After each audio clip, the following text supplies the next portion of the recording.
तो हेलो दोस्तों, स्वागत है आपका हमारी को न्यू क्लास में। तो आज हम लोग पढ़ने वाले हैं क्लास 12 की हिंदी का सिलेबस एंड स्ट्रेटजी वीडियो।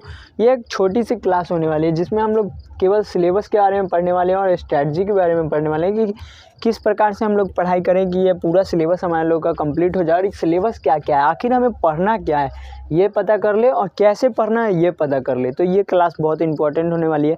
भले ही छोटी क्लास होगी मगर बहुत ज़्यादा इंपॉर्टेंट होगी, तो आप लोग ध्यान से देखिएगा। और थोड़ा सरस्वती पूजा के कारण डीजे जहाँ तहाँ बज रहा है तो ज़्यादा साउंड आ रहा होगा, तो आप लोग अपना साउंड मैनेज कर लीजिएगा। चलिए हम लोग क्लास में आगे बढ़ते हैं। क्लास 12 की हिंदी का सिलेबस वाला एंड स्ट्रेटजी वीडियो हम लोग पढ़ने वाले हैं। तो सबसे पहले हम लोग पढ़ने वाले गद्य खंड के बारे में। क्या पढ़ने वाले हैं हम लोग? गद्य खंड के बारे में पढ़ रहे हैं। तो गद्य खंड में टोटल कितने चैप्टर हैं? 13 चैप्टर हैं। गद्य खंड में टोटल कितने चैप्टर हैं? 13 चैप्टर हैं। पहला है बातचीत, दूसरा है उसने कहा था, तीसरा संपूर्ण क्रांति, चौथा क्या है? अर्धनारीश्वर, पांचवा रोज, छठा क्या है? एक लेख और एक पत्र, सातवां क्या है? ओ सदा नीरा, आठवां क्या है? सिपाही की माँ, नौवां क्या है? प्रगीत और समाज, 10वां झूठन, 11वां हंसता हुआ मेरा अकेलापन, 12वां क्या है? तिरिछ और 13वां क्या है? शिक्षा। ये टोटल कितने चैप्टर हो गए? Total 13 chapter. टोटल कितने चैप्टर? टोटल इसमें कितने गद्य खंड में कितने चैप्टर हैं? टोटल 13 चैप्टर हैं। कितने चैप्टर? टोटल 13 चैप्टर हैं। उसी प्रकार से हम लोग को काव्य खंड पढ़ना है। क्या पढ़ना है? काव्य खंड। क्या पढ़ना है हम लोग को? काव्य खंड। तो काव्य खंड में भी टोटल कितने चैप्टर है? काव्य खंड में भी टोटल 13 चैप्टर है। काव्य खंड में टोटल 13 चैप्टर। कौन कौन? पहला है कड़वक, दूसरा है पद, तीसरा भी पद, फिर चौथा क्या है? छप्पय, पांचवा क्या है? कवित्व, फिर छठा आप लोग का आ जाता है तुगलक, कोहलाल, कलह में, फिर सातवां क्या होता है? पुत्र वियोग। सातवां क्या है? पुत्र वियोग। आठवां उषा, फिर नौवां क्या है? जन जन का चेहरा एक, फिर 10वां क्या है? अधिनायक, 11वां है प्यारे नन्हे बेटे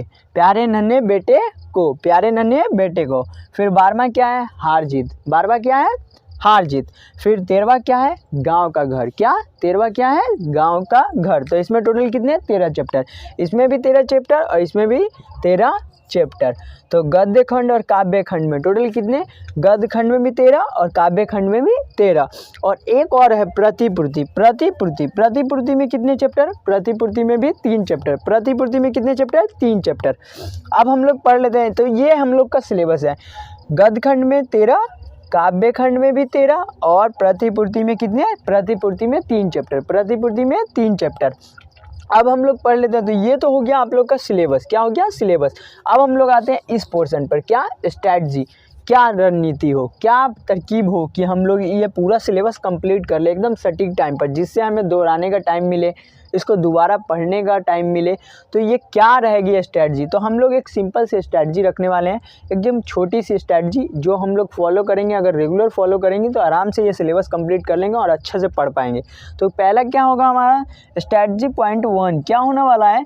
तो इसमें हम लोग पढ़ेंगे लेखक के बारे में। लेखक के बारे में क्या पढ़ना होता है? लेखक में क्या पढ़ेंगे? आप लोग ये सोचिएगा कि अब लेखक के बारे में क्या पढ़ना होता है। तो लेखक के बारे में हम लोग पढ़ेंगे उनके जन्म, उनके मृत्यु,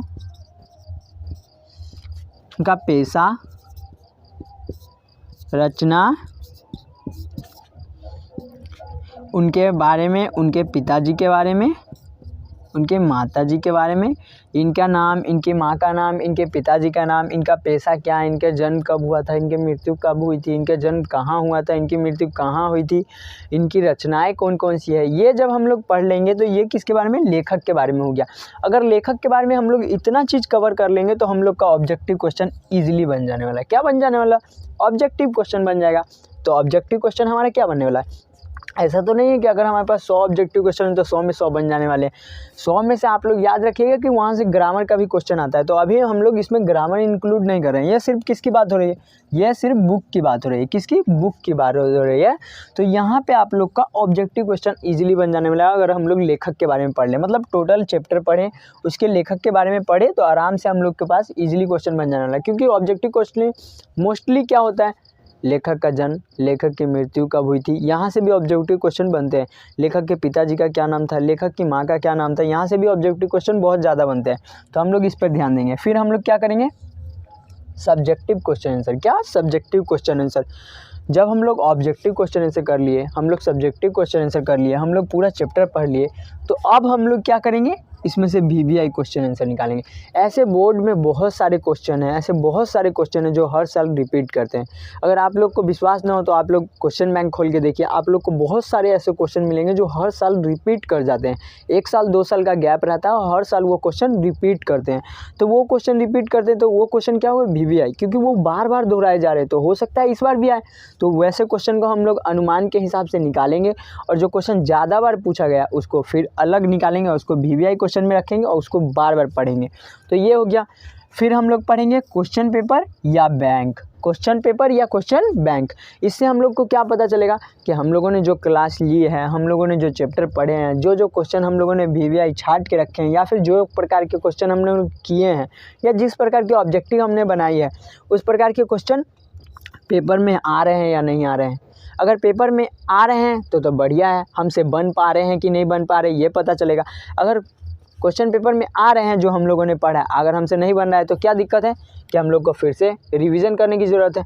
अगर हम लोगों ने सब कुछ रिवीजन करके रखा है, सब कुछ पढ़ के रखा है और वो ऐसा क्वेश्चन आ ही नहीं रहा है क्वेश्चन पेपर में, तो हम लोग को क्वेश्चन पेपर देख के या क्वेश्चन बैंक देख के ये पता चलेगा कि फिर क्वेश्चन आ किस प्रकार के रहे हैं। अगर नए प्रकार के क्वेश्चन आ रहे हैं तो वो हमें कहाँ से पता चलेगा, क्वेश्चन पेपर या क्वेश्चन बैंक से, यहाँ से पता चल जाने वाला है। तो इसलिए क्वेश्चन पेपर या क्वेश्चन बैंक भी एक अहमियत रखती है, बहुत ज़्यादा अहमियत रखती है।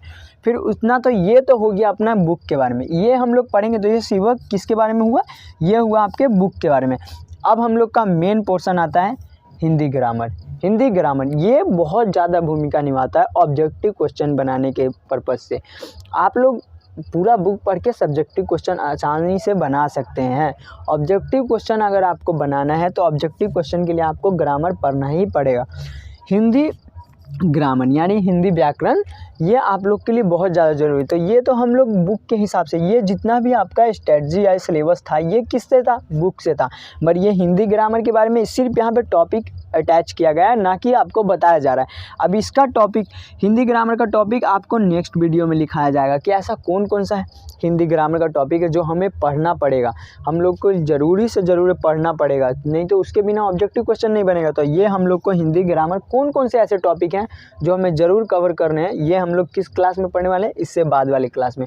तो अभी तो आप लोग के लिए क्या, यहाँ से चैप्टर वाइज एकदम शुरुआती से स्टार्ट करेंगे और एकदम आसानी से पूरा चैप्टर कवर करवाएंगे आराम से। ये क्लास कब आएगी आपकी, मॉर्निंग में 9 बजे। कब आती है, मॉर्निंग में 9 बजे। पर डे आपको मॉर्निंग में 9 बजे ये क्लास मिल जाने वाले चैप्टर वाइज। और ये क्लास कब आएगी, ये क्लास अगर हो सकता है तो मैं कल ही डाल दूंगा, ये वाली क्लास भी कल मिल जाने वाली है आप लोग को। तो ये क्लास नेक्स्ट टाइम, और ये तो आप लोग का 9 बजे चलता है। तो ये अगर क्लास आप लोग को रेगुलरली अटेंड करना है और ये क्लास प्रतिदिन होने वाली है, प्रतिदिन, एक दिन का भी गैप नहीं है, ये क्लास प्रतिदिन होने वाली है। तो अगर आप लोग इस क्लासों का मज़ा लेना चाहते हैं और हमारे साथ जुड़कर अगर अपनी हिंदी की तैयारी को बेस्ट करना चाहते हैं तो आप लोग अभी जुड़ सकते हैं। कुछ नहीं करना है, जस्ट आप लोग को चैनल को सब्सक्राइब कर लेना है। अगर हमारा थोड़ा सा भी बात आपको अच्छा लगा या फिर ये वीडियो आप लोग के यूजफुल है, या फिर आपको ऐसा लगता है कि कोई ऐसा दोस्त है जिसको आप पास आप भेज कर उसकी हेल्प कर सकते हैं, तो ज़रूर वीडियो को शेयर करें। और हमारी बात अगर अच्छी लगती है तो वीडियो को लाइक भी कर दें। चलिए मिलते हैं आपको किसी नेक्स्ट क्लास में। धन्यवाद।